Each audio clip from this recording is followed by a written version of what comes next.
Oh, and start with pledge of allegiance, please.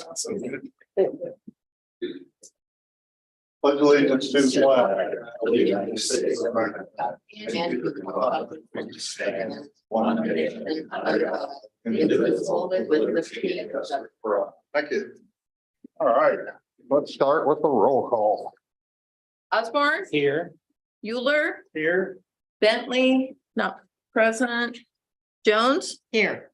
Kushner. Here. Approval of the city council minutes from October 9th. Move to approve. Osborne, Yes. Euler, Yes. Jones, Yes, Kushner. Yes. Adoption of the agenda. move to approve. Osborne, Yes. Euler, Yes. Jones, Yes, Kushner. And we have one proclamation tonight. Tomorrow.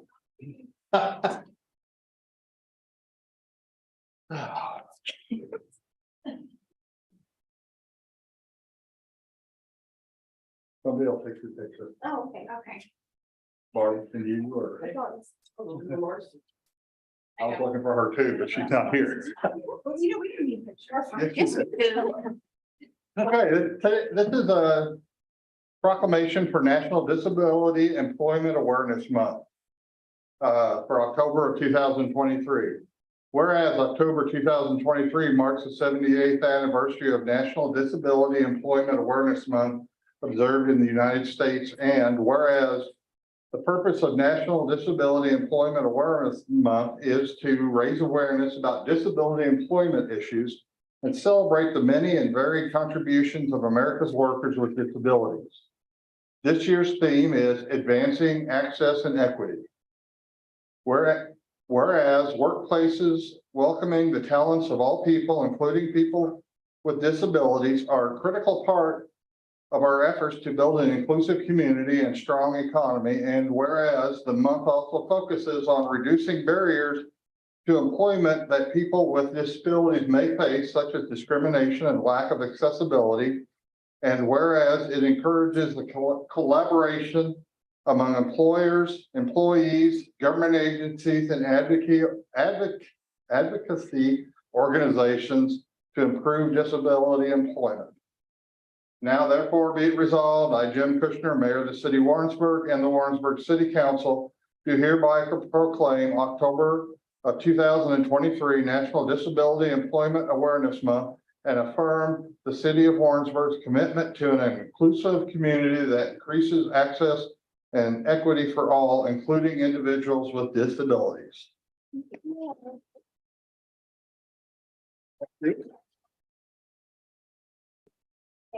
Yep.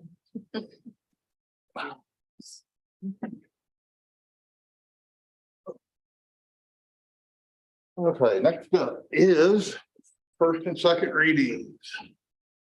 First and second reading, an ordinance authorizing city manager and the city clerk to execute a proposal under engineering services agreement with HDR Engineer Incorporated for the East and West Wastewater Treatment Facility SBR upgrade project. Mr. McCarty.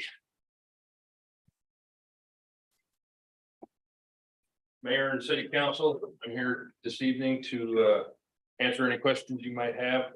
We went through a thorough selection process through our RFQ process with engineering firms. We had several submittals from multiple different engineering firms.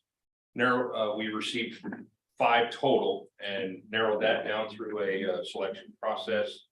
In turn, we interviewed 2 of the top firms, and HDR came out on top during our selection process.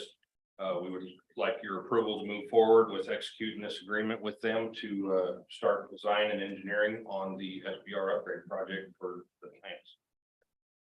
have you worked with HDR before? They have a long history with doing sanitary sewer upgrade projects at both of our plants, going back to 1994. And the $3.1 million, is that for the beginning all the way to the end? That is for the entire engineering process. Yes, ma'am. From the beginning of design Start to through finish. construction finalization to include some on-site construction inspection, assisting the city staff with that process during construction. Thank you. Any other questions? Okay, motion please.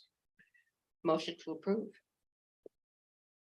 You said move to Oh, I second did. reading by- Oh, I'll do that. Move to second reading by title. Osborne, Yes. Jones, Yes. Euler, Yes. Kushner. Yes. This is for adoption or rejection. An ordinance authorizing the city manager and the city clerk to execute a proposal under engineering services agreement with HDR Engineering, Inc. for the East and West Wastewater Treatment Facility SBR Upgrade Project. For adoption or rejection, Osborne, Yes. Euler, Yes. Jones. Yes. Kushner. Yes. Thank you. Next, we have a resolution amending downtown Warrensburg facade grant program. Barbara? Thank you, Mayor and City Council. This is a program that is been around for 10 years now and started as a partnership with the city and Main Street. And in the last few years, Main Street has increased their contribution to the program. So the city has always done 5,000 and Main Street has stepped up from 2,000 to 5,000. So the program has $10,000 to work with each year at this point. The last few years, we have made changes before each cycle, trying to address emerging issues at the time. One was COVID, and so we changed the match amounts.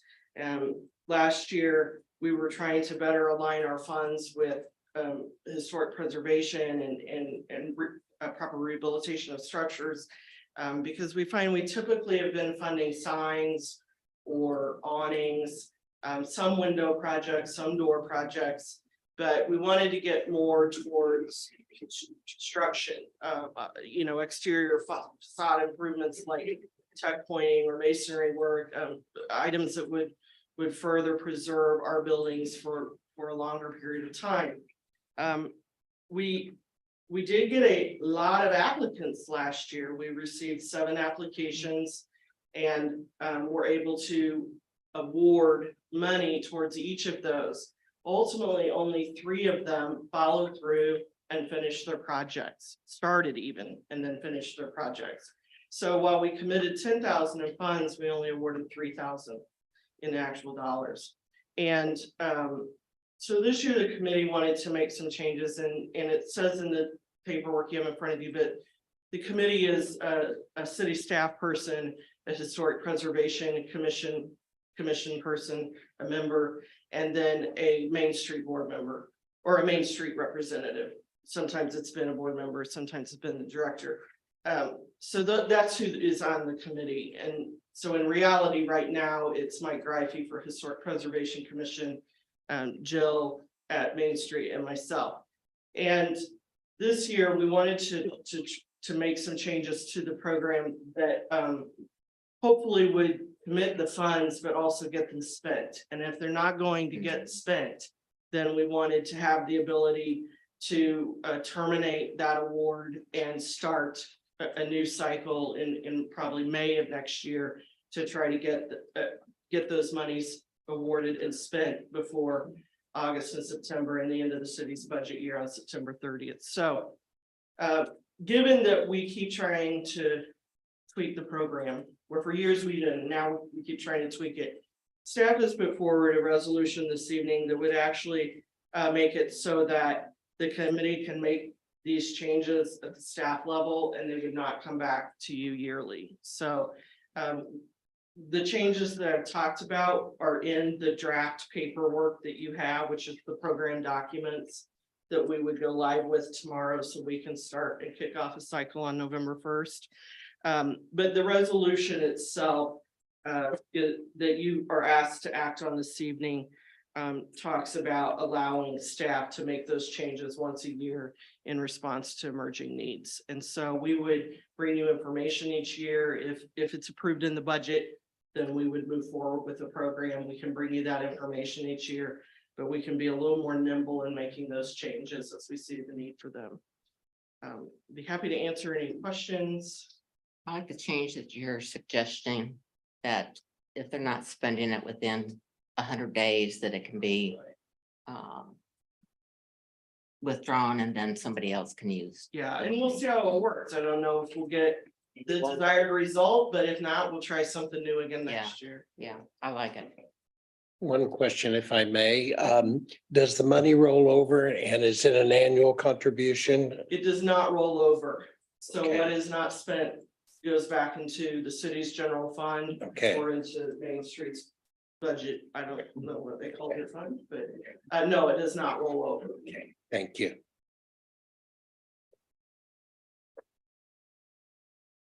Sounds worthwhile to me. Motion, please. Move to approve the resolution. Osborne, Yes. Euler, Yes. Jones, Yes, Kushner. Yes. Thank you. Next we have, appearances. you go look, okay, somebody go look. Parents is not listed, and I bet you there's nobody signed up, so. No, I thought it's. My job. They got my job. Marcella usually jumped up and did that. There goes employee of the millennium for you. So Mhm. Ruda Patel. Ruda Patel.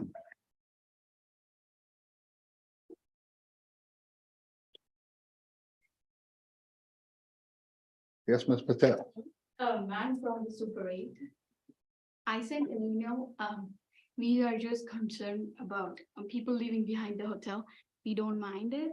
We just wanted to address it, this issue, because they have been going from our property and our customers. It's impacting our business. So we just wanted to know if we can do something about it. Is that something? Repeat that. Yeah. The Super 8, People. believe that is private property, so we can reach out to the private property owner and have a conversation with them. Okay. I didn't hear everything she said. Does somebody mind repeating it for me? She mentioned that she is, Ms. Patel is with the Super 8 Motel. And they are concerned about the people who are living behind the Super 8. They're concerned, and their folks who are staying at the hotel are concerned about it, and they just want to make sure it gets addressed. Yes. Is there anything else? No, that's all. We wanted this to be solved. And so, They will reach out to the Okay. private property owner. thank you. Thank you. Thank you. Thank you. Miscellaneous matters from the mayor, city council.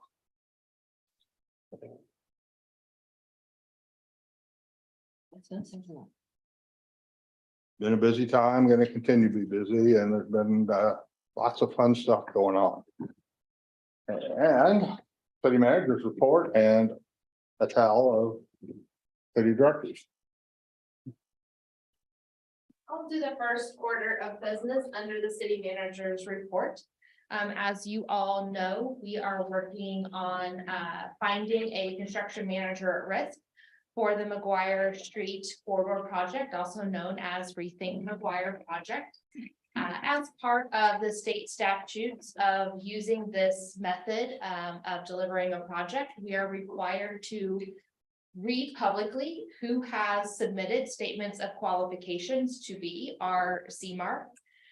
Those three are Capital Paving and Construction, Emery Staff and Sons, and Rodmacher Brothers Excavating. So, as an update for the rest of city council, today, myself, Enrico Villegas, Mayor Kushner, and Councilmember Euler, along with our planning commissioner, Shari Max, sat down with our, sorry, what? And Doug. Oh, and Doug. We sat down with our engineers today and we reviewed the statements of qualifications. And so we have another morning of going over those statements of qualifications and the items that we reviewed today, and we'll also have Mr. McCarty, who has some experience with some of the contractors, and he was referenced in their proposals, and so we will hear his feedback as well on his experience working with those contractors. So we are very excited to narrow it down to a short list of two, at least two, but not more than three. Since we only got three, we will see if we narrow it down to two or if we interview all three of them. So we are very excited. Do any of the other directors have anything they'd like to share with them? So, the sewer lining project was been over the last couple of weeks. We did approximately 5,000 linear feet, give or take, and this should be completed. I believe today was the last day. They're done. What neighborhood are you in? Well, they were all over, Oh, so okay. it was spread out where we felt that was the worst lines that needed to be done. So it wasn't just one neighborhood. Thank you.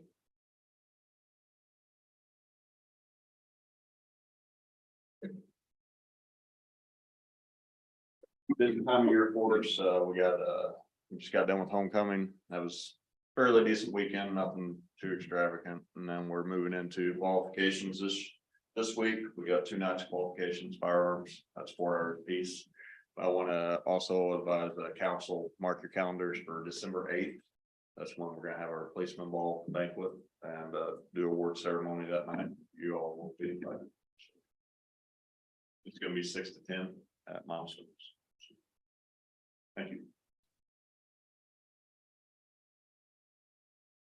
It's a ball and banquet, like a Policeman frilly kind of ball thing? Banquet. So it's our first ever. Okay, cool. And I thought homecoming went very well. I appreciate Public Works and. Big crowd. Yep, I thought there was a bigger crowd than normal. perfect weather, Yeah. but your barricades blocking off the streets and. No problems, I guess. It's pretty mild. Thank you. Wasn't like it. One more thing under the city manager's report. We, with the retirement of Marcella McCoy, in our finance director's report, we have brought on, Ms. Christensen. She has agreed to join us again for approximately a 270-day temporary assignment. We are very excited to have Courtney. She has been working diligently the last couple of weeks to get caught up to speed. We do not have a finance director's report because Courtney is diving into those details, reviewing the budget, reviewing the audit, seeing kind of where we are, where end of year report and all of that. So we will have a end of year report for you at the November 13th meeting. So did we agree on November 13th or December? Sorry. We will have an end of the year report for you in December. I knew when I said it, I was wrong. So at our first meeting in December, as a reminder, we only have one meeting in November. We will meet on November 13th. That second meeting is canceled due to it being the Monday that follows Thanksgiving. We will also only have one meeting in December on our regularly scheduled. Thank you, December 11th. We will also have a special meeting on December 20th. Right now, we only have one item on that December 20th agenda. It is a special agenda. And that will be this awarding our CMAR contract. So the construction manager at risk for Reed McGuire. Yeah. And so it is the 20th, not, because initially you asked us to set aside the 20th and the 21st. Just it's the 20th. 20th, thank you. Yes. So I will ask Jody to send out a calendar invite to make sure we get that on everyone's calendars. That will be an important one. So, okay. That is all we have for city council night. Oh, yeah, sorry. Wanted to let you know, just wanted to let you know that the auditors will be coming in for their preliminary work December 11th. And then they will come in for all of their information gathering the 16th through the 19th of January. So I'm signing those agreement right now.